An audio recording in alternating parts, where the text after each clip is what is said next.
같이 오늘 말씀을 통하여 피차 은혜를 나누고자 합니다. 자, 하나님은 구약의 이스라엘 백성들이 배은망덕한 죄를 짓지 않고 하나님의 은혜에 감사하면서 더 큰 은혜와 복을 받을 수 있도록 감사절기를 구약 성경에 허락하셨습니다.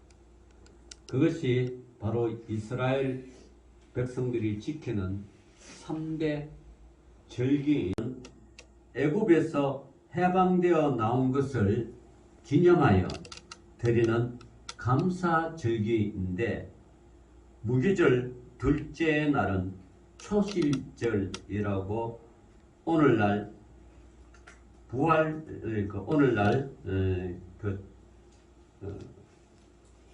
맥주 감사주일 그런 또 부활 감사주일에 해당하며, 이 초실절은 뭐냐 그러면 처음 수확한 보리를 드리는 그런 절기입니다. 그래서 또 한편으로는 이게 시기가 부활절, 신약시대의 부활절과 겹친다고 하여 부활 감사주일이라고 그렇게 부르기도 합니다. 두 번째는 맥추절입니다. 맥추의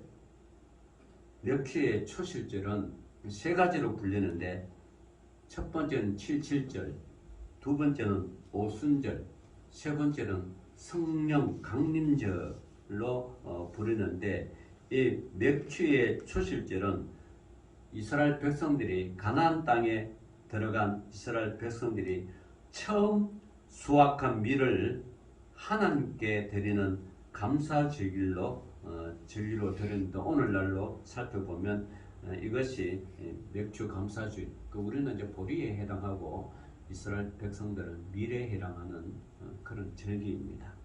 다음에 수장절입니다. 수장절은 초막절, 장막절이라고도 하는데, 연말에 거두들인 추수한 과일과 고식들을 창고에 저장케 하신 하나님의 은혜를 감사하면서 드리는 그런 절기, 그 수확해서 창고에 드린다. 그래서 수장절, 그래서 오늘날 이것이 추수감사절에 해당하는 것입니다. 그래서 오늘도 요즘 우리가 지난달부터 그렇죠. 지난달 하순부터 들판을 지나가면 그렇게 막 익어가는 벼들이 지금 쭉 가면서 다 벼를 폈죠. 제가 어렸을 때는 그냥 탈곡기로 해가 벼 집단 이렇게 벼를 이렇게 제가 벼 있잖아, 그걸 지붕 위도 그렇게 초가 지붕에 지붕 위도 그렇게 올리고 1년에 한 번씩 가는 거죠. 그리고 그 벼 집단을 설해서 소에 물도 주고 또 여러 가지를 했는데, 어느 날부턴가 기교로 이렇게 그 벼집술 똘똘똘똘 말아가지고, 그죠? 똘똘 말아가 처음에는 까만 비닐로 쫙 사대면 또 어느 날 또 세월이 지나고 또 하얀 비닐, 또 어느 날 보니까 초록 비닐도 있고 노란 비닐도 있고 그렇게 각자의 취향대로 쌓아서 그걸 한 개당 농가에 5만 원씩 판다나 소를 줘야 되니까 그렇게 해서 참 추수하는 것을 볼 수가 있습니다. 우리 특별히 이 안산은요, 어촌도 가깝고 또 농촌도 가깝고 또 도시가 있고, 이게 삼박자가 골고루 갖춰진 그런 도시죠. 이 대구 내려가면 바다고, 그죠?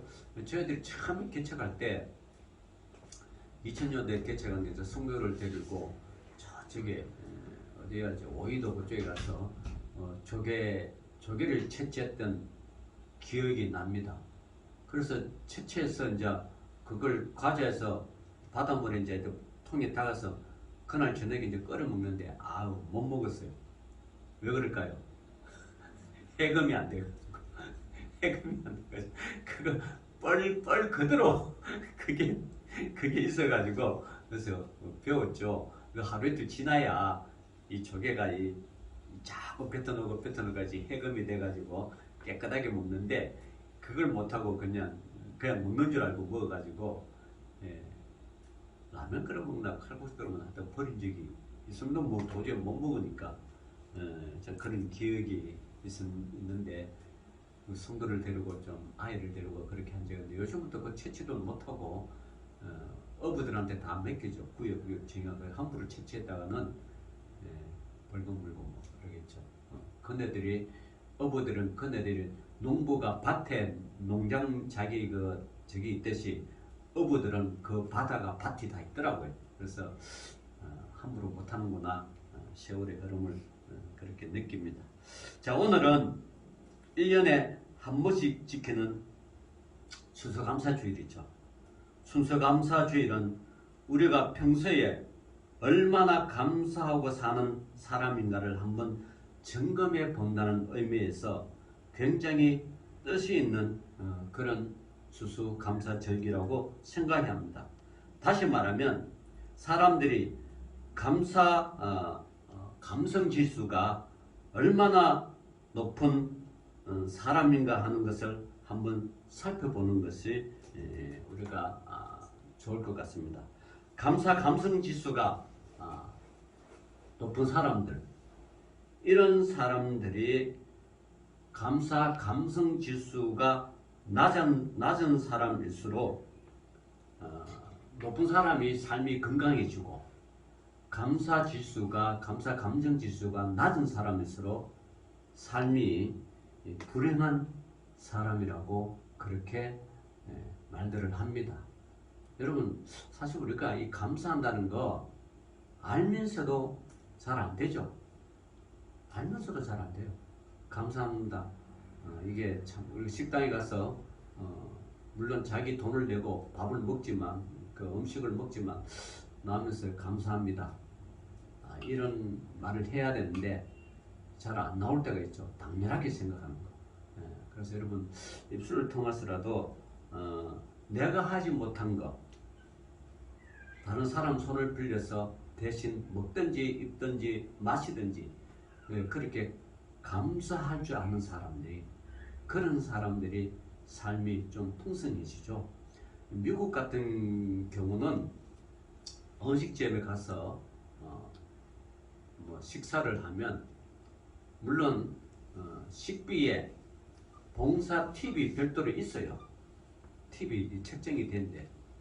그럼에도 불구하고 미국 사람들 생각은 좋은 음식을 먹고 좋은 서빙을 받고 이러면 그 당사자에게 팁을 주는 감사하다고 팁을 주는 그런 문화가 정착이 돼 있죠. 물론 안 줘도 할 수 없지만 그러나 거진 줍니다. 그래서 우리가 해외여행 갈 때 해외여행이나 뭐 해외에서 잘 때 이제 그 호텔에서 할 때 이제 몇 방을 묵을 때 여러분 뭐 1달러나 2달러 이렇게 놔두고 가면 그 청소하는 사람들이 그걸 또 자기들이 부수입으로 올리고 뭐 그렇게 하죠. 그래서 필요한 거 말하면 적각 잘 채워주고 그럽니다만 그게 다 감사로 통하는 거죠. 그래서 오늘 읽은 본문 말씀은 매우 강한 어조로 성경은 우리에게 이렇게 말씀하십니다. 범사에 우리 주 예수 그리스도의 이름으로 항상 아버지 하나님께 뭘 하라? 감사하라는 거예요. 감사하는 거죠. 여러분이나 저나 이 말씀을 읽으면 제일 먼저 마음에 걸리는 것이 있습니다. 무엇입니까? 범사에라는 말과 항상이라는 말입니다.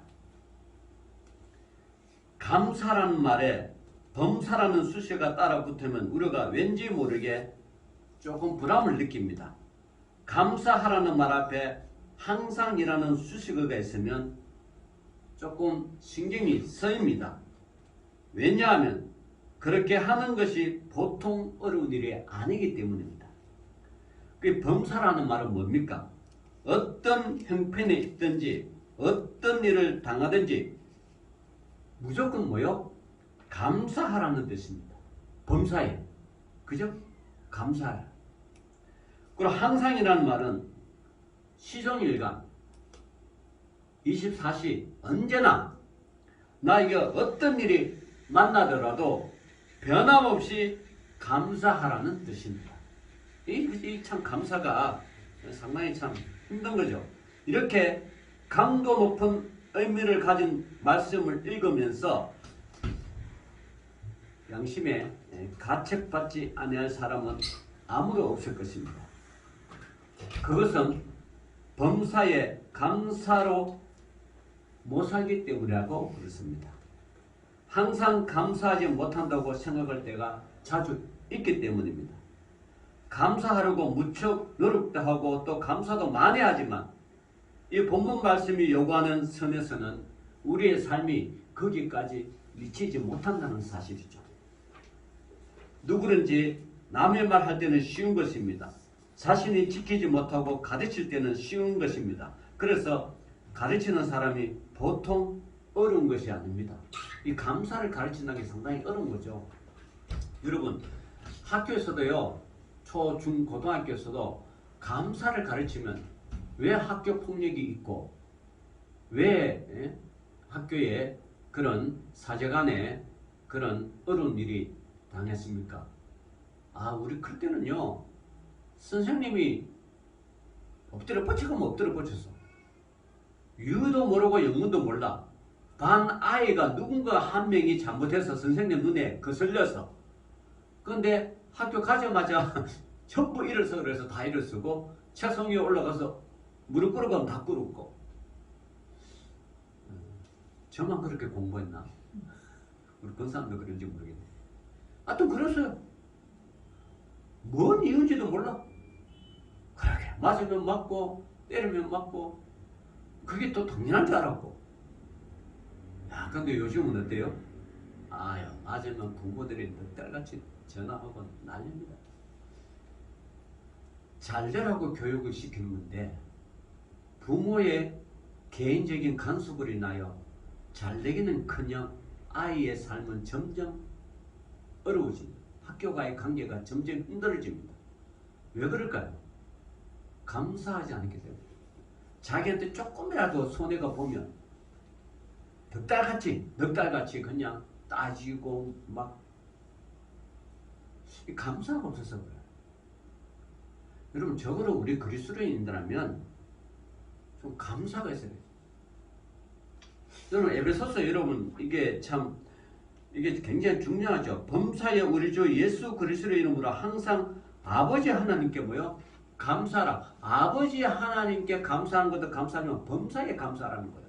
어떤 일을 만나든지 무슨 일을 만나든지. 근데 감사가 안 되고 계속해서 자기가 불평하다고 뭐 하다고. 지난번에 이게 뉴스 보니까 음식을 시켰는데 이 사람이 개인적으로 좀 부채가 있어가지고 그 음식 배달 알바를 했는가 봐요. 원래 그 회사 내규에는 알바하면 안 돼. 회사 외에 다른 일을 하면 안 돼. 그런데 개인적인 부채 때문에 이자 때문에 알바를 했는데 하필 그 갚는 게 일주일 만에 그 갚는 게 24층 음식배를 엘리베이터 고장났어. 엘리베이터 고장난 것이 주문했는 사람도 몰랐고 또 배달하는 사람도 몰랐어. 엘리베이터 고장나고 그러니까 그래서 올라가죠. 안 오니까 그건 주문 취소해버렸어. 그 사람은 열심히 갔는데 취소하니까 얼마나 황당해요. 그런데 또 취소하면까지는 좋았는데 악플을 달았어. 여러분, 그 악플, 어떤 사람은 음식점 이렇게 살펴면서 악플 있는지 없는지 그걸 살펴보고 가는데, 여러분 그거 악플이 있더라도 맛없는 게 아니고요, 잘 달았다고 맛 좋은 거가 아니에요. 그거 너무 그 악플이 아니라 그런 어떤 어플에 닿는 뭐라 그럴까, 그 평가에 너무 신뢰하지 마세요. 그 평가하는 사람들은 그 사람들이 지극한 주관적이야. 아, 배고프면 뭘 먹어도 감사 안 하겠어요? 배부르면 어떤 음식을 갖다 줘도 뭐 좋아하겠어요? 그러니까 그런 걸 가지고 막 달고 하는 거, 아, 여러분, 이 사람들이 시대관계 트렌드이지만 우리는 그래서 성경은 말하잖아요. 이 세상 풍습을 뭐요? 쫓아라 쫓지 말라? 네? 이 세상 풍습을 쫓지 말라는 거예요. 이 세상 풍습은 계속 바뀌어요. 이 세상 풍습은 바뀌긴 바뀌는데 어떻게 바뀌냐? 날마다 악하면서 바뀌어. 그 왜 그럴까요? 말세가 돼 갈수록 그런 거예요, 여러분. 사람이 감사할 줄 몰라. 사랑할 줄 몰라. 어떻게 했으면 성경에 그렇게 기록되어 있습니까? 근데 이 세상 풍습에 트렌드에 맞춰야 된다고 그렇게 음식점에 그걸 달고 그렇게 하는 거, 여러분, 그거 그리스도인이라면 세상 사람들은 모르겠어요. 적어도 내가 하나님을 믿고 예수님을 제자라고 하는 사람은, 예수님을 따르는 성도라고 하면, 그런 내가 좀 불편한 게 있어도 좀 불만이 있어도 그런 거 달면 안 되는 거예요. 적어도 모르겠어. 다른 교회 성도는 모르겠어. 우리 교회 성도는만은 그래, 그럴 수도 있지. 뭐 이렇게 이해하고 좀 넘어가는 거지. 그게 피차 은혜가 되고 피차 좋은 거지. 그걸 일일이 벌점 주고 뭐 주고. 제가 저희 정세는 안 맞아요. 그래서 주님도 아마 싫어할 거예요. 한번 생각해 보세요. 그러니까 그런 거 여러분 너무 하지 말고, 물론 뭐 좀 어떤 이 음식이 맛있나 맛없나 그 니풀 달한 거 참고는 하겠지만, 여러분 전적으로 신뢰는 하면 안 돼요. 참고하는 거 신뢰하고는 다른 거죠. 자, 미국에는요 이런 일이 있었습니다. 1988년도 미국에서 대통령 선거가 한창 전국을 뜨겁게 달구고 있을 때 중요한 이슈가 사형 폐지론입니다. 현재 우리나라는 사형 폐지 국가는 아니에요. 사형 제도가 있어요. 그런데 사실상 사형 제도가 무용지물인 국가입니다. 사형수 사형 판결을 받아 사형 집행을 안 하니까. 이거 언제부터 안 했냐? 김대중 정부 이후로 사형 집행이 전무하기 때문에 오늘날까지 안 해요. 예. 그러니까 사람들이 더 흉악해지고 점점 가격해지고 점점 포악해지는 거 모르겠어요. 저는 그렇다고 뭐 사형 찬성론자는 아니지만, 적어도 남의 생명을 해했으면 자기 생명도 죽는다는 걸 좀 알아야죠. 남의 생명 몇몇이 죽고 나도 자기 생명 안 해야 한다 그러면 이거는 좀 불량 국가인 것 같아요. 제 개인적으로 그렇답니다. 남의 생명이 했으면 자기 생명 또 위태롭다는 걸 알아야지. 아무 의식 없이 사람 죽이고 데이터 폭력하고 그냥 그런 건 아니잖아요. 사형 제도가 지금 없어서 지금 더 우리나라 사람들이 더 흉폭한 것 같아요. 개인적으로는 좀 있기를 원하는데 뭐 국가가 자꾸 인권으로 흘러가니까 저는 뭐 인권이 그렇게, 저는 개인적으로요, 이게 지금 녹화가 되지만 개인적으로 인권위원회가, 국가인권위원회가 없어져야 하는 사람입니다. 그 국가인권위원회 그런 기관이 없어져요. 무엇이 인권입니까? 하나님 말씀이 더 좋죠. 서로 사랑하라, 범사에 감사하라 하면 이것만큼 좋은 인권이 어디 있겠어요? 그러니까 이게 참 그래요. 인권 국가하면서도 인권을 무참하게 짓밟힌 나라가 참 인권을 강조하는 거 보면 좀 아이러니합니다. 자, 그래서 당시 민주당 후보였던 두카키스라는 후보는 사형 폐지론을 주장했어요. 사형 제도를 없애야 한다면서 전국을 누비면서 선거 유세를 했습니다. 어느 날 방송국에서 토크쇼에 그가 초대를 받았습니다. 그 쇼에는 유명한 앵커가 담당하고 있었습니다. 두카케스는 앞에 놓고 그 앵커가 이런 질문을 합니다. 후보자는 사형 제도를 폐지하라고 주장하신다죠. 그러니까 후보자가 네, 그렇습니다. 그래서 참 훌륭하십니다. 그런데 하나 질문하겠습니다. 후보자님이 만약에 아름다운 그 부인이 선생님의 아름다운 그 부인이 괴한하게 끌려가서 강간을 당하고 살해당했다고 합시다. 나중에 그 범인이 잡혔을 때 후보자님은 여전히 사형제도를 폐지해야 된다고 말할 수 있을까요? 자, 이런 질문을 받았습니다. 자기 아내 괴한에게 끌려가 폭행당하고 성폭행당하고 죽음을 당했다. 그래도 사형 폐지하겠느냐? 이런 앵커의 질문에 이 후보자가 머뭇머뭇거리면서 말을 더듬기 시작합니다. 이 모습을 수천만 명의 시청자들을 보고 있었는데 이 장면에서 그들이 받은 인상이 어떻겠습니까? 자기와 상관이 없으니까 사형제도를 폐지하자고 주장하는 사람인지 진짜 자기 일이 되면 그런 소리를 할 사람 아니라는 인상을 받은 것입니다. 미국 유권자들이 TV를 보면서. 다시 말하면 저 사람이 말과 행동이 뭐요? 다르다는 거잖아요. 그래서 결국은 그는 대통령 선거에서 패배했어요. 여러분, 남의 이야기는 하기 쉬워요. 그러나 그 이야기가 내 이야기가 될 때는 상황이 바뀐다는 거예요. 여러분, 범사에 감사하십시오라고 설교하기는 쉽습니다. 항상 감사하십시오라고 얼마든지 큰 소리 외칠 수 있습니다. 그러나 제 자신도 그런 일을 당해버리면 과연 그럴까? 참 이게 말은 쉬운데 참 힘들죠. 여러분 생각해 봅시다. 지난달 10월 29일에 이태원 참사에서 158명이 죽었어요. 그 부모에게 이런 사고 일어난 거 뭐 한편으로는 참 참담하지만 그래도 감사하고 사십시오 한 말이 쉽게 권유가 되겠습니까? 안 되잖아요. 6년 전에 세월호 침몰 사건을 겪은 당사자에게 과연 감사하라고 말할 수 있을까요? 내 일이 아니라고 그렇게 할 수가 없다는 거예요. 오랜 질병을 가지고 하나님 앞에 아무리 기도하고 부르짖어도 고쳐주지 아니하고 오히려 병은 점점 더 깊이 가는 자신을 보면서 과연 그 입에서 감사가 나올까요? 평생 무거운 십자가를 짊어지고 살아야 될 어린 장애 아이를 가진 그 부모의 입장에서 감사하라고 말하면 과연 그럴 수 있을까? 한번 우리는 깊이 생각해 보셔야 돼요.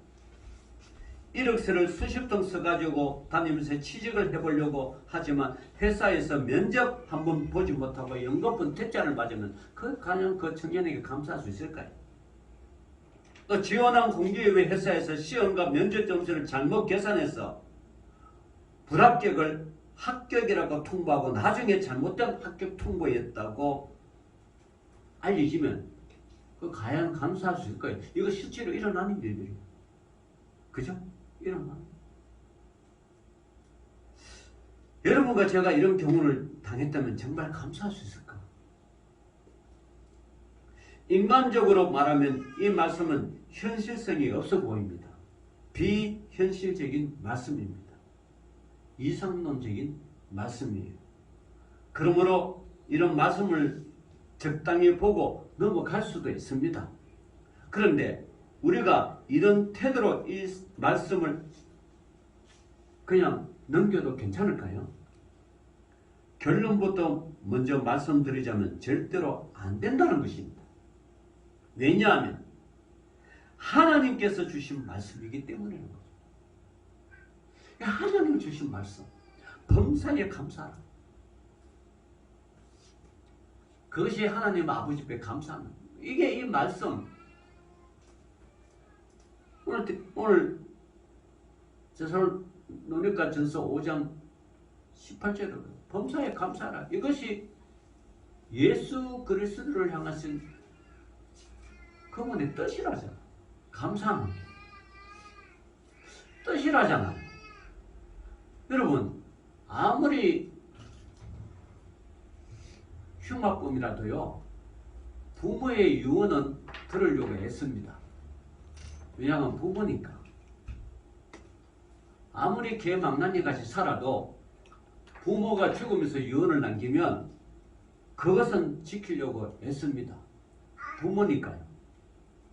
그런데 만왕의 왕이고 만주해 주시고 우리의 생명이 되신 예수 그리스도가 예수 그리스도께서 범사에 감사하라. 이것이 너희를 향한 뜻이다. 나의 뜻이라 그러면 그걸 누가 거부하겠습니까? 이게 비현실적인 감사지만 그래도 우리 믿는 사람은 이걸 감사해야 되는 거 안 해야 되는 거예요? 해야 된다는 거예요. 해야 되는 거예요. 힘들어도 아파도 견디기가 너무 힘들어도 밤새 고민하고 고민해도 감사하라고 했으니까 해야 됩니다. 이게 저와 여러분이 주님을 따르는 제자니까 그런 거예요. 해야 됩니다. 오늘 본문을 듣고 우리는 두 가지 사실을 꼭 깨달아야 됩니다. 왜 범사에 감사해야 하는지, 왜 항상 감사하라고 하는지 이 두 가지 사실을 분명히 알아야 됩니다. 첫째로 범사에 우리 주 예수 그리스도의 이름으로 항상 아버지 하나님께 감사하라고 했습니까? 왜 범사에 감사해야 합니까? 우리 주 예수 그리스도 때문입니다. 예수 그리스도 때문에 범사에 감사할 수 있다는 것입니다. 하나님의 자녀는 예수 그리스도 때문에 예수 그리스도 한 분으로만 범사에 감사하고 항상 감사할 수 있는 존재가 될 수 있다고 지금 말씀하신다는 것입니다. 두 번째는요. 우리의 아버지 되신 하나님이 범사에 항상 감사하라고 명령하고 계시기 때문입니다. 하나님 이것은 너무 비현실적인 말입니다. 어떻게 그렇게 할 수 있습니까? 이런 식으로 변명하면 안 된다는 말씀입니다. 안 된다는 거예요. 예수님 때문에 우리가 어떻게 감사할 수 있습니까? 예수님은 한번 여러분 마음을 되새겨 보십시오. 그분은 누구십니까? 하나님의 아들이십니다. 그분은 우리를 너무 사랑하셔서 우리를 구원하시려고 세상에 오셨습니다. 나의 죄를 짊어지고 저 무지하고 잔악한 십자가에서 피 흘리시면서 죽으셨습니다. 하나님께서는 사흘 만에 그를 죽으면서 일으켰었습니다. 그리고 누구든지 예수를 믿는다고 고백하면 그의 옷자락을 믿음으로 붙드는 사람은 어떤 죄를 범했든지 어떤 과거를 가졌든지 하나님께서는 그 모든 죄를 다 용서하신다고 약속하셨습니다. 여러분 사랑의 원자탄이라고 불리는 저 유명한 목사님 계시죠? 손실하고 손양원 목사님. 공산당의 손에 두 아들이 그것도 미국 유학을 앞둔 두 아들이 무참하게 살해당했습니다. 공산당에서. 그럼에도 불구하고 손양원 목사님은 10가지 감사 조건을 쫙 그 중에 하나 얘기했습니다. 우리 아들을 미국 유학 보내려고 했는데 미국보다 더 좋은 천국으로 보내주심을 뭐요? 감사하다. 그래서 사람들은 말합니다. 사랑의 원자탄이라. 참 그런 아픔을 겪으면 그러고 그렇게 감사 조건을 10가지를 드리는 것뿐만 아니라 그 아들을 죽인 그 공산당 청년을 놔두면 경찰에 의해서 말사람에 의해서 죽음을 당하니까 자기 뭐요? 손양원 목사님의 양아들로 삼아버려요. 저는 그걸 읽고 참 대단하신 분이에요. 목사니까 저래야지. 아니요. 여러분 목사는 상처 엄청 많이 받습니다. 여러분들보다 더 많이 받아요. 왜냐하면 많은 성도가 있으면 더 많이 받을 거예요. 왜냐하면 많은 성도들이 이말저말 하는 게 다 목사의 귀에 들어가잖아요. 얼마나 많은 상처를. 그러니까 그래서 유명한 목사님들 큰 교회 목사님들이 죽는 것 같아요.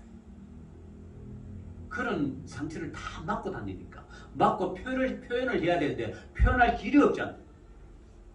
하나님 앞에 기도하면 되지. 예, 기도하면 되죠. 되긴 되는데 인간인지라 그게 힘들다는 거예요. 그걸 안고 가니까 속에 골병 드는 거예요. 그래서 힘든 거예요. 어려운 거예요. 그래서 단명들 많이 합니다. 그 참 그래 감사라는 게 얼마나 힘든지 몰라요. 그럼에도 불구하고 해야 되는 이유가 뭐냐면 하나님 하라고 명령하셨으니까. 그게 저와 여러분이 주님을 따르는 세상 사람으로 말하면 숙명론적이요 운명론적이라. 그러니까 우리는 뭐예요? 우리는 주님을 따르는 숙명론 운명이라 그러면 안 되고 우리는 사명이라 그러죠. 그죠? 그게 우리 사명이에요. 그 사명이 여러분을 생명의 길로 인도하는 것. 그 사명을 감당해야만이 생명의 길로 가는 거지. 그 사명 감당 못하면 우리도 세상 사람과 똑같이 그렇게 사는 거. 여러분, 예수님 때문에 우리는 영원히 하나님과 더불어 살 수 있는 영생을 선물로 받았습니다. 예수님으로 인하여 우리는 하나님의 아들이요 딸이라는 기가 막힌 신분을 소유하게 되었습니다. 그리고 예수님이 부활 승천하면서까지 제자들에게 약속하십니다. 마태복음 28장 20절에 볼지어라 내가 세상 끝날까지 너희와 항상 함께 있으리라. 이 말씀은 너희는 세상 끝날 때까지 항상 감사하면서 뭐요? 살아라. 항상 감사하면서 그 예수님을 우리는 마음에 모시고 삽니다. 예수님에게는 모든 것이 다 있습니다. 예수님에게는 모든 것이 가능합니다. 예수님은 우리를 가장 사랑하시는 하나님이시기 때문에. 자, 그렇다면 이 예수님 한 분 때문에 범사에 감사할 수 있지 않겠습니까? 세상 사람이 가지고 즐기는 것이 나에게 없다 할지라도 나에게 예수님이 계신다는 그 이유 하나만으로도 범사에 감사하고 항상 감사할 수 있지 않을까요? 하나님께서는 그렇게 할 수 있다고 말씀하십니다. 서로 세상에서는 아무것도 얻는 것이 없다고 할지라도 예수님 한 분만 소유하고 그분을 발견하고 그 안에서 진정 하나님의 자녀로서의 행복을 찾는다면 그 사람은 언제든지 감사할 수 있고 그 어떤 조건에서도 하나님 감사합니다라고 찬송할 수 있다는 것입니다. 우리가 저 구약의 유명한 소선지자 하바국 여러분 아시죠? 하바국서 3장 17, 18절 보면 이런 말씀이 있습니다. 비록 무화과 나무가 무성하지 못하고 포도나무에 열매가 없으며 감람나무에 소출이 없으며 밭에 먹을 것이 없으며 우리의 양이 없으며 외양간에 소가 없을지라도 나는 여호와로 말미암아 즐거워하며 나의 구원의 하나님으로 말미암아 기뻐하리라. 이 신앙의 고백이 저와 여러분의 신앙의 고백이 되시기를 주의 이름으로 축원합니다. 감사합니다. 기도합시다. 하나님 아버지 감사합니다. 오늘도 귀한 주소 감사절 허락해 주심을 감사하고 늘 범사에 감사라는 하나님의 그 명령 믿음의 성도를 잘 따르면서 감사하면서 살아가는 귀한 성도를 되게 하여 주옵소서. 예수님 이름으로 감사하며 기도 올려옵나이다. 아멘.